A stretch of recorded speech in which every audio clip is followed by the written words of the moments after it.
Well, she is a Toronto music icon. Molly Johnson's history is steeped in the arts and in the city. She released a new album this week. Because of Billy is filled with cover songs in tribute to Billie Holiday. I had a chance to chat with her about the album and her long-running career when she dropped by CBC Radio's Metro Morning for a little performance. You're going to sing They Can't Take That Away From Me? That's what we're going to do. It's Molly Johnson, live on Metro Morning. The way you wear your hat, yeah, sip your tea. That unmistakable voice, recognizable even without introduction. Molly Johnson has been an entertainer her entire life, and her latest album, Because of Billy, pays tribute to a jazz legend. For many, many years, people would say, "Oh, you're just like Billie Holiday." And I would go, "No, I'm not. I'm because of Billie Holiday. I'm nothing like Billie Holiday, other than I may look a bit like her, I may sound a bit like her, but I have led a very privileged, very happy, very loved life because of that generation of people before me, Billie included. So I thought I would call it Because. Southern trees bear strange fruit. Johnson grew up listening to Billie Holiday and could have made this album any time in her career. But she waited, taking the time to track down the royalties for Holiday's music. She didn't have a will. She had no family.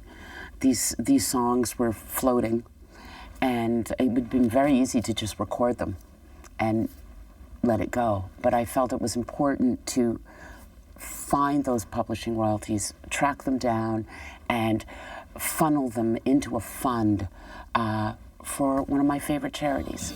Always, always keep that memory of the way you hold your knife.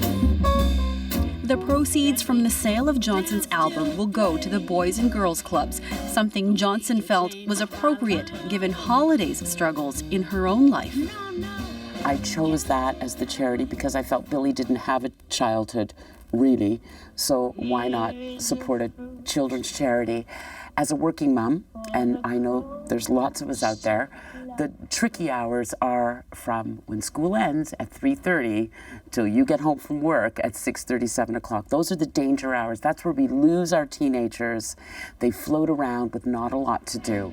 My best friend, new friend, his name is Julian. A career that spans decades with songs familiar to many Canadians. But fame isn't something Molly Johnson takes much interest in. I, in fact, avoid fame as a good Canadian girl. We're never comfortable with that. I never chased that part of the business down. I avoided that part of the business. And I think that that might be a little bit of the key to my longevity in that I've never been famous. I've just been famous. Canadian famous is like I like to call it. I know. And I love it. I love it, I love it, I love it. You, baby, you are driving me crazy. And for this famous Canadian, Toronto has been and always will be home. What is it about this city? I mean, I've heard people talk about how diverse it is and how it is an inspiration for so many people. Would you call it an inspiration for you? Absolutely. I can see the hospital where I was born from my house, right? That's how Toronto I am. Bathurst and Dundas, Western Hospital, that would be me. And I can totally see that place from my house, which gives away where I lived, but never you mind. The way you changed my life. No, no, can't take that away from me. Well, no, you can't take that away. Better not take that away. And Molly Johnson will play the Royal Alexandra Theatre on Monday, September 29th. Her concert will feature songs from her new album, Because of Billy, and tickets are on sale now.